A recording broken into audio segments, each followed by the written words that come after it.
Olá, você está no programa Alma Querida, no qual nós respondemos os e-mails que nos são encaminhados pelos nossos queridos amigos, as almas queridas, trazendo indagações e pedindo esclarecimentos. Nosso primeiro e-mail diz: os sentimentos dos animais têm relação com nossas vidas passadas? Olá, doutor Adão, gostaria que o senhor falasse sobre a diferença entre animais dóceis e animais agressivos. Quando um cachorro estranha a gente e quer nos morder, tem algo no passado que explique isso? Por que isso acontece? Ouço sempre seu programa, adoro o senhor e suas explicações. Muito obrigada. Um abraço. A missivista é de Volta Redonda. Bem, minha querida amiga de Volta Redonda, o que você precisa saber, se fala se tem alguma coisa no passado que explica. Sempre tem, né? No passado. Por quê? Eu não estou querendo aqui dizer que o passado diz respeito a outras vidas suas, mas pode ser ao passado desta vida. Mas o passado desta vida tem a ver com vidas passadas suas. Então, o que acontece? Os animais, eles têm uma espécie de, que a gente diz, de sexto sentido.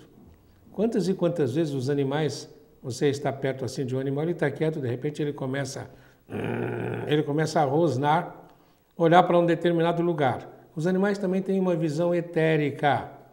Eles são capazes de ver espíritos.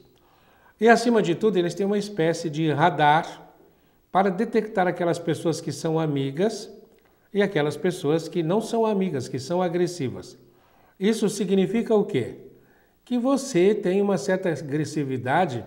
Se você se aproxima dos cães, eles querem morder você. Normalmente, quando eu me aproximo dos cães, às vezes as pessoas ficam, né? Estou com alguma pessoa que tem um medo muito grande de cachorro. Eu me aproximo, já começo a brincar com os cachorros e os cães mais ferozes acabam vindo brincar. Por quê? Normalmente a minha calça está cheirando a cachorro, mais precisamente a cachorras, né? Porque eu tenho cachorras. Então, quando você brinca com os animais, quando você tem uma relação boa com os animais é como se eles detectassem isto. Agora, o que é que acontece quando você não tem uma boa relação nem com os animais, nem com as pessoas? De alguma maneira você é agressiva, então fica difícil. Algumas pessoas têm uma característica interessante. Eu estou dizendo que nós estamos aqui sempre fazendo um exercício de amor. Todos nós estamos aprendendo a amar. Algumas pessoas são muito amáveis e se dão muito bem com outras pessoas, têm bons relacionamentos. Elas têm uma boa interação. Outras têm uma dificuldade tão grande e essas pessoas acabam se isolando e acabam, de alguma forma, se dando muito bem com os animais, porque os animais não dão tanto trabalho quanto as pessoas. Uma pessoa você magoa, depois dá um trabalho para se reconciliar. Um cachorro você dá um pontapé, depois você... né? O cachorro vem correndo, abanando o rabo, e você pode fazer carinho. Por quê? Porque ele não tem o mecanismo de memória que nós temos. Então, é como se o animal não guardasse rancor. Então, fica fácil lidar com os animais. É muito fácil lidar com os animais, difícil lidar com pessoas. Aí essas pessoas começam a ter um bando de cachorros, um bando de gatos. Mas os animais também dão trabalho, fazem sujeira onde não deve. Muitas vezes o que acontece? Você fica numa situação em que você precisa estar limpando o quintal, tem que pôr ração na hora certa, senão eles ficam ganindo ou ficam miando demais. Depois o gato pode subir no telhado e dar um trabalho danado, como uma ouvinte uma vez que me ligou e gastou quase um programa perguntando como é que podia tirar o gato do telhado. Então os animais causam problemas também. Às vezes, nossa, você precisa viajar e com quem é que você vai deixar o seu cachorro, o seu gato? Eu fiz um seminário uma vez, veio uma senhora do Rio Grande do Sul, eu tive que arrumar um lugar para o periquito dela na pousada onde eu ia dar o seminário. Né? Eu falei, meu Deus do céu, para agradar todo mundo eu teria que fazer um cachorródromo, um canil, um periquitódromo e depois fazer um aquário, porque tem gente, posso levar meu peixinho, pode... Quer dizer, lidar com animais também às vezes fica difícil. Então essas pessoas dizem, elas se isolam mais ainda e aí se transformam em grandes cultivadoras de vegetais. O jardim é bonito, a casa é toda ornamentada, tem flores, tem orquídeas, tem rosas, porque é gostoso lidar com as plantas e as plantas não causam tantos desafios quanto os animais. Ah, mas que pessoa mais esquisita, né? Afasta os outros. Ela está aprendendo a amar também. Também as flores, os vegetais precisam de amor. E Deus quer que nós transcendamos o nosso ser, nos oferecendo e nos dando para o nosso semelhante, aquele que está da nossa volta, seja ele gente, bicho ou vegetal. Mas às vezes as pessoas dizem, nossa, estou preocupada, eu preciso pôr as minhas flores no sol, você não tem que colocar água nas flores, olha, tem muita sombra, olha, deu fungo, deu uma espécie de uma praga qualquer. Nossa, os vegetais também dão trabalho. Essas pessoas resolvem fazer o exercício de amar o quê? Então você entra na casa delas, se você conseguir entrar, porque elas normalmente vivem isoladas, você entra na casa delas e tem uma prateleira bonita, bem ornamentada, e tem pedra de todos os tipos. As pedras não dão tanto trabalho, você não precisa pôr no sol, você não precisa pôr água, você não precisa alimentar.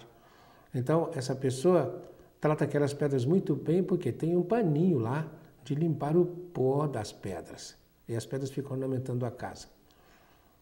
Também essa pessoa está fazendo um exercício de amar. Está colocando energia amorosa numa pedra. Um dia desse nós assistimos a uma aula de uma pessoa sobre um determinado tema.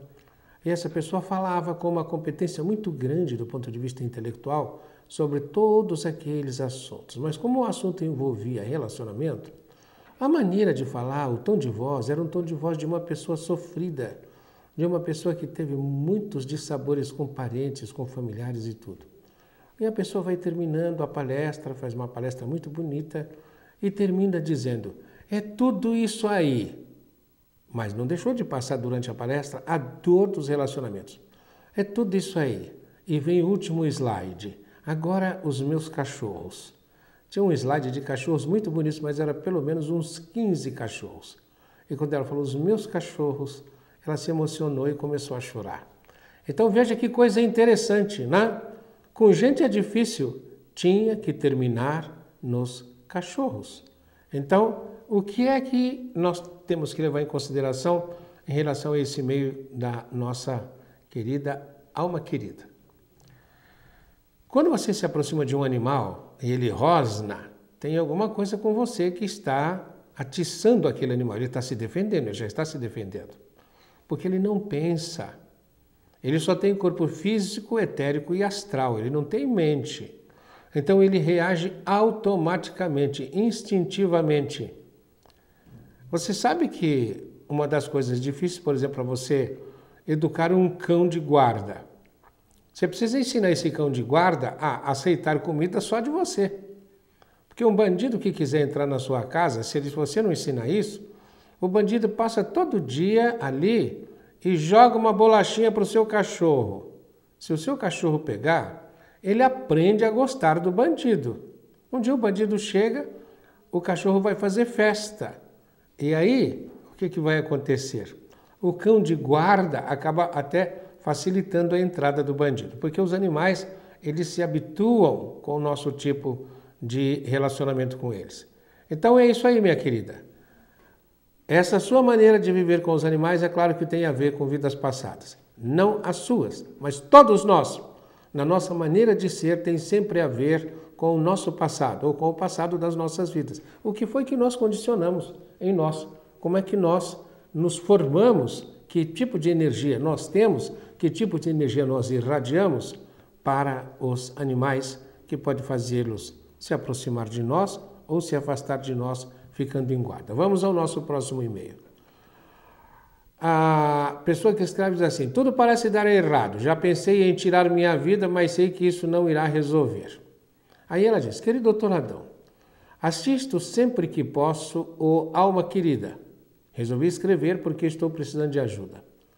Tenho 46 anos, sou casado e tenho um filho de 18 anos que não mora comigo. Sou médium, minha mãe, que é umbandista, falou que sou médium de transporte. O que é médium de transporte?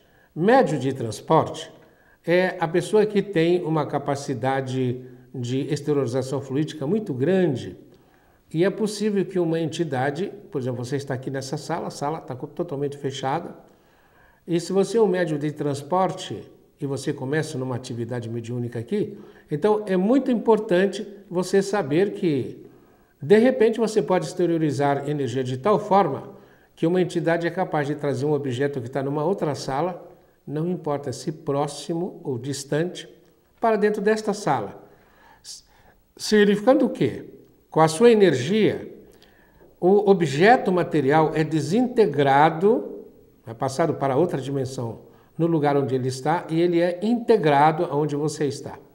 Então, diz assim, mediunidade de transporte é para passar pela parede. É porque passa energia, não é? Para transportar coisas mesmo. Então, a mãe, que é umbandista, diz que é médium de transporte. Só acontece que ela começa o e-mail dela dizendo, tudo dá errado. Já não gostei desse tudo, né? Mas vamos ver como é que a coisa anda. Porque aí, nós já vamos depois, ao que parece, vamos ter que falar como é que ela conversa com ela, né? E a nossa vida depende do nosso diálogo interno. Então ela diz, sou médium, não, ela diz que é artesã e passa a maior parte do tempo sozinha em casa. Olha só, ela diz, não sou feliz. Há algum tempo, olha, veja só o que ela diz. Passo o maior tempo sozinha, não sou feliz. E aí, se ela passa a maior parte do tempo sozinha. Agora há pouco eu estava falando de pessoas que vivem sozinhas. Então, essas pessoas que vivem sozinhas não se dão bem mesmo com seres humanos, se nós falarmos que as pessoas se dão bem com animais. Ela diz que é infeliz, passa a maior parte do tempo sozinha e já pensou até em tirar a vida para acabar com o sofrimento, mas sabe que isso não vai resolver. Agora veja só, tudo que penso em fazer dá errado, gostaria de entender. Vamos dar uma paradinha aqui para nós conversarmos sobre isso. Tudo que tento fazer dá errado. Isso é o que nós chamamos de diálogo interno, não a autoconversação. O que é que você diz de você? Veja bem, é preciso guardar uma coisa. A tua palavra é lei. A tua palavra é lei. Aquilo que você faz é o que você vai fazer acontecer. Você acaba, de alguma maneira, atualizando, de alguma forma, você acaba como que materializando aquilo que você fala de você mesmo. Então, é importante você não falar isto, você fala, tudo que eu vou fazer dá errado. Seu inconsciente pega isto, e aí o que é que acontece? Se o seu inconsciente pega que tudo que você vai fazer dá errado, ele fica fazendo, bem, o que é que eu vou fazer? Vou fazer, o que ela vai fazer agora? Preciso fazer dá errado. Eu já disse que o nosso inconsciente funciona como se fosse um peão de chão de fábrica e que tem um telão lá no pátio da fábrica, onde aparecem imagens. Não adianta passar tela, passar uma mensagem escrita, porque o inconsciente não sabe ler, ele só sabe entender emoções e imagens. Quando você fala que tudo que você faz vai dar errado, então você passa uma imagem lá fazendo uma coisa, então ele deduz, o objetivo é esse, de repente é outro, deu errado. Deu errado. Ela pensa numa coisa e faz outra, ela sente uma coisa, ela faz uma imagem e faz a outra. Então ele vai captar que você tem uma meta e que aquela meta precisa dar errado. Então, o poder vai para o foco da consciência. Se o foco da consciência é de que tudo que eu vou fazer dá errado, então o inconsciente faz dar errado. Nós vamos fazer um intervalo e daqui a pouco nós estaremos de volta para continuarmos conversando sobre esse meio. Já já voltamos.